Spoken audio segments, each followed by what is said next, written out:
Say hi, Living Squeezies. It's Ain't That a Mother and Pinky, and she is exactly 6 months old today. So she's a half a year old, and today her grandmother brought her home a muffin, and it was so cute. She gave it to her, and she opened her mouth real wide like she was about to bite it, and she put her lips on it and just started sucking on it. It was so funny. So it was like so cute. So she's exactly 6 months old today, and we're just coming through with our 6-month update. And as you can see, she is into everything now. Sit up so we can hear. Here, you can do it over here. Pinky, sit up. She's into everything. She's very independent. She wants to do everything on her own. She wants to do everything she sees you do. She's got my journal. So, yeah, happy belated Thanksgiving, gobble gobble, and Turkey Day and all that good stuff. I didn't really talk to anybody on Thanksgiving because I was in the kitchen. As you guys know, we went to Ohio for Thanksgiving. This was her first time meeting my side of the family. And so for the day before Thanksgiving, my youngest sister, Leah, who lives in DC, her dad was supposed to be bringing her to Ohio to come spend the holiday with us, and also for Tootie's baby shower, which was while I was in Ohio. And her dad's alternator went out on his car. So my mom had to make, my mom Marla, my stepmother, she had to make a turnaround trip, like a 14-hour turnaround trip to DC and back to Ohio to go and get Leah in order for her to spend the holiday with us, which meant I had to cook Thanksgiving dinner. So if you didn't hear from me, I do apologize. Here, she's just messing with everything. So as far as the trip itself, she's tearing up my notes. As far as the trip itself was pretty good. It was very long. On the way there, we had a 28-hour trip. And on the way back, our trip was, let's see. Oh no. It's about 27. So about the same. It was not as bad as I thought it was going to be to travel with her alone. Because as you know, Pop stayed home. She just started working that really good job and everything, so she didn't want to call off or anything, and it was just more feasible for her to stay home and make money than to be spending it. So she decided to stay home. Here, well, at least give me this page and then you can have the book. Here, you can have it. So we made the trip, and then because, like I said, I had Tootie's shower as well, I had to take all my stuff, all the baby stuff, plus I had to be able to take gifts for the shower. So I had lots and lots of luggage. We ended up, I had one carry-on bag, which was her diaper bag, and then I had a medium-sized duffel bag, and then I had like one of those really, really large suitcases on wheels. And thankfully, the guy at the Greyhound station was really nice. Let's see what she's doing. And he put a tag on it for special handling, so I was able to get some help with my luggage, and they also didn't make me pay like the extra charge it's supposed to be for if your baggage is over 50 pounds, which that bag was definitely over 50 pounds. So as far as that's concerned, we had a really good trip. But one thing that I absolutely would not have been able to live without on that trip is my baby carrier. So I know a lot of the other YouTube moms use the same one. So this is the one that I have, the Sash. This was an absolute lifesaver because I was able to have her literally on my chest and have both hands free to do luggage or whatever. And it was helpful when I had to use the restroom and things like that, because, you know, I'm alone and you don't want to give some stranger your baby, like, here, hold my baby while I go to the restroom. You don't want to put your baby down because it's totally disgusting in stations and stuff like that. So that was a huge help. There's no way in the world I wouldn't have been able to make the trip without my Sash. And I saw several other mothers who had different types of baby carriers on the way there and on the way back. And it was like, it was just so difficult for them to get them off and on that you would see them in the beginning of the trip with it on, and then by the end of the trip they were just carrying their baby with both hands. And one thing I like about the Sash is that it was very quick and easy to get on and off. So like if we pulled into a city and the bus driver was like, you know, we're pulling into the Greyhound station, I could actually get her on, you know, get the carrier on and her in it in less than 3 minutes. So it wasn't like I was getting left on the bus or holding up, you know, the bus or anything like that. So that was pretty decent. It was absolutely phenomenal to see my family, and I got to see a lot of friends that I haven't gotten to see in my previous trips. Shout out to my friends Nikki and Lindsay and Natalie and Leah and my Uncle Ayana. And I saw all kinds of people. But those are just people that I know are going to be watching and stuff like that. I didn't get to see Jason, though. I'm really upset I didn't get to see Jason. And I didn't get to see my cousin Cherie and her mom. But it's all good. We're going to be heading back soon. We have been going back every 6 months, but I'm going to talk to Pop about maybe going back every 3 to 4 months now instead of every 6. We got to see snow. Pinky got to see snow for the first time. She's tearing up my journal.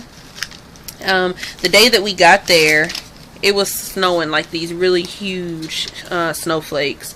And when we were in Louisville, I put her snowsuit on her. It was like a $30 snowsuit with the fur around the hood and really, really cute. It's got little silver hearts all over it and everything. And I put it on her and she went ballistic on me. She was not having any parts of that snowsuit.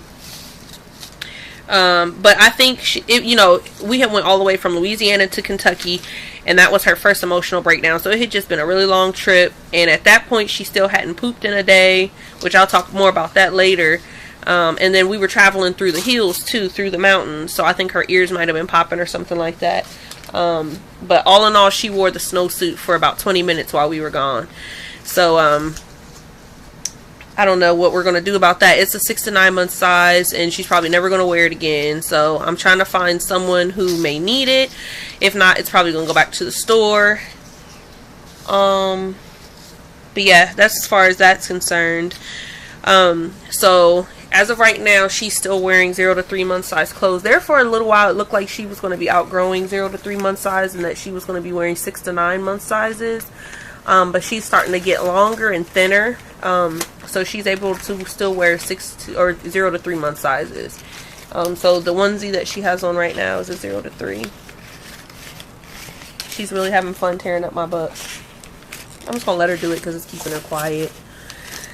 At this point, she's sleeping through the night. She may wake up once. She woke up last night, but her stomach was upset. But for the most part, she sleeps through the night now.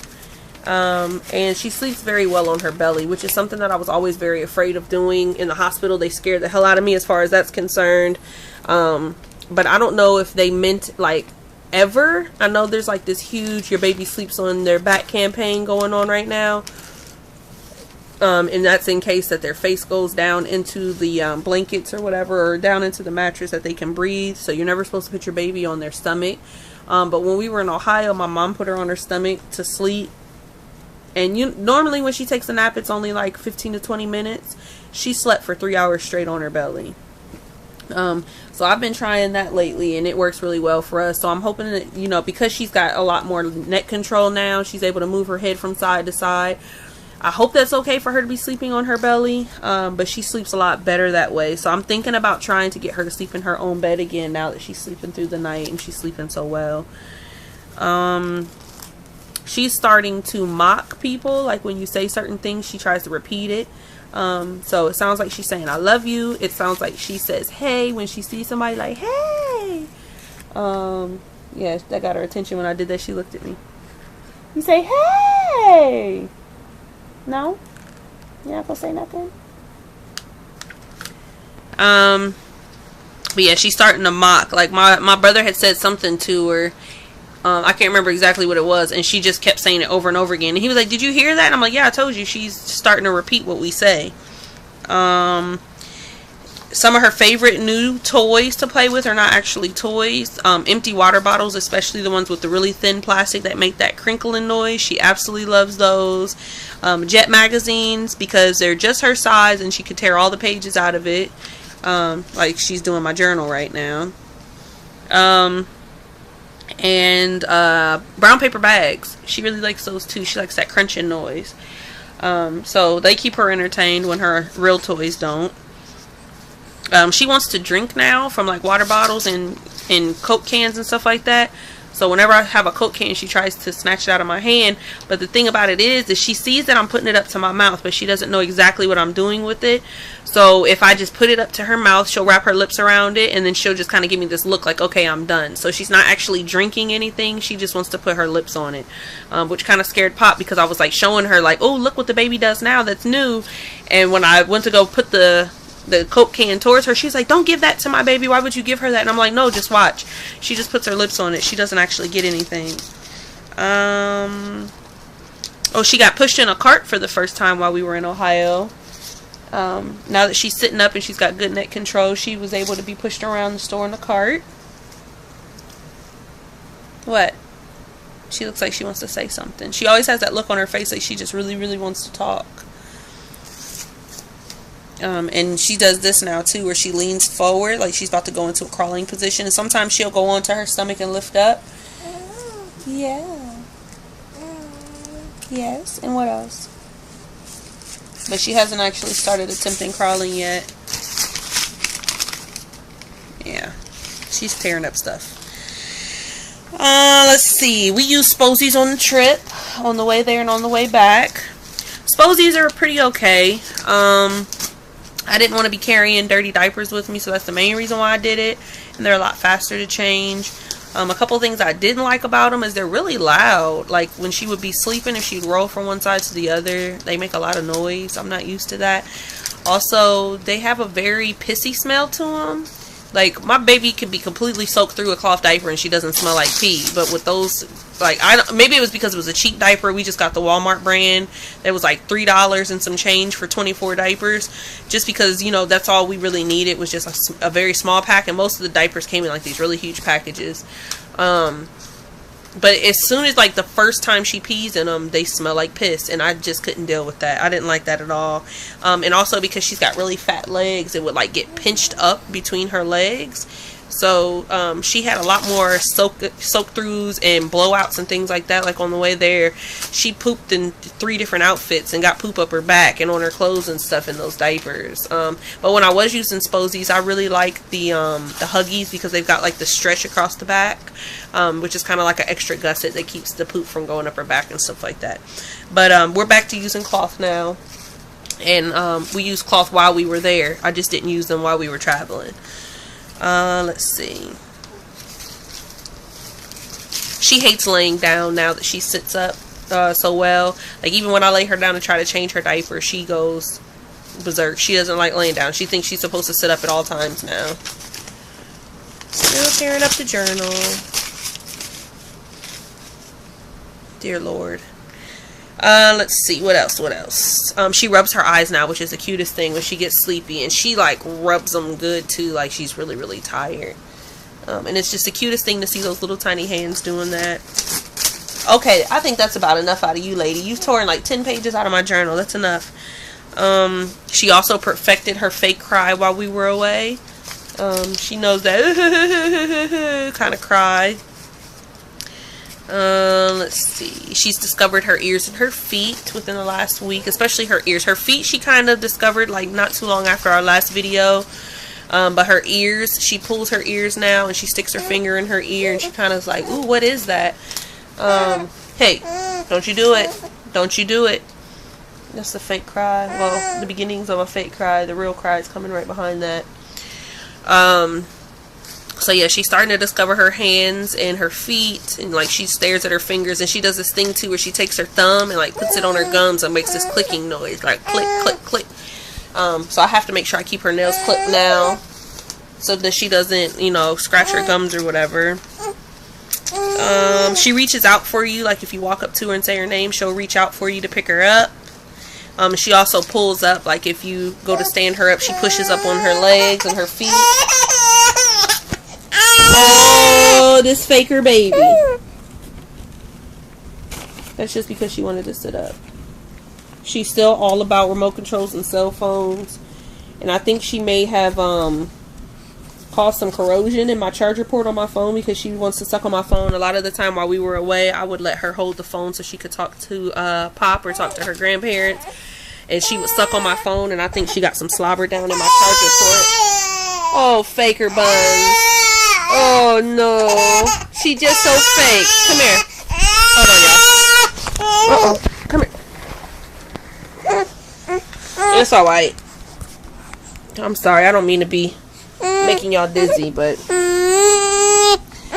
Okay. Let's see. What else? We're almost done. She wants to... Pinky. Oh, geez. Oh, no. Oh, goodness. She likes to breastfeed with her finger in her mouth. Hold on, let's see. I think she might want some milk.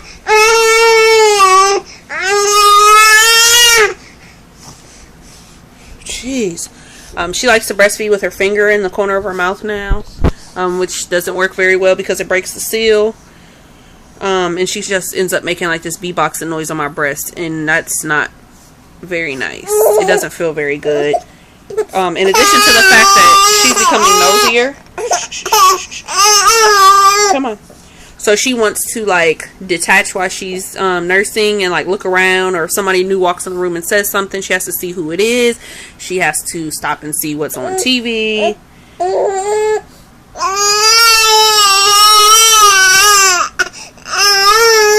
She's such a faker. There's nothing wrong with her.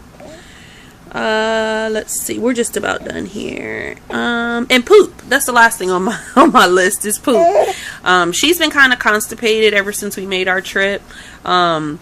She went a full day without pooping right before we left, and I got her some prunes. And they worked within 24 hours. And then when we got there, she did the same thing. She went a whole day and a half without pooping, and I gave her some prunes, and she finally pooped. This time, now since we've been home, it's been 2 days, and she didn't poop up until about an hour ago. And when she does poop, it's like these huge major blowouts, and it's so disgusting, but she feels so much better afterwards, and it makes me feel a lot better. Like once it starts getting towards the end of the day and I still haven't had a poopy diaper from her, I start to get really, really worried.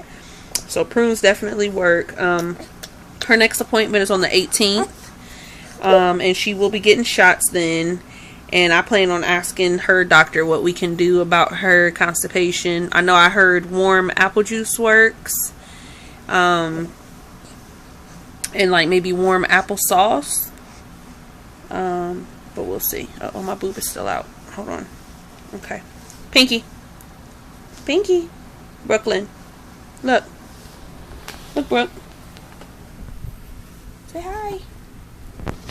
Are you feeling like being nice now? No? Maybe? Oh, yeah. She did some thumb sucking while we were gone, too.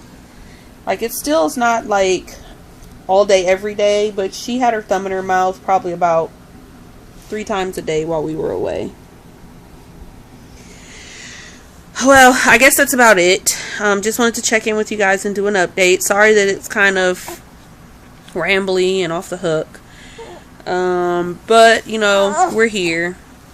One of my subscribers has requested that I do a what's in my diaper bag video, which I'll probably record after this. And plus, because I have cloth diapers, I think it'll be a little bit different. So I'm probably going to do that.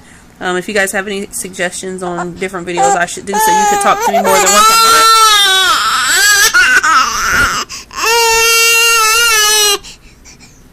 Oh. Just let me know before she hits the stop button. Stop, Pinky. That's something she does to me when I'm on Facebook and Instagram. She'll hit the home button on me. Oh, goodness. Okay.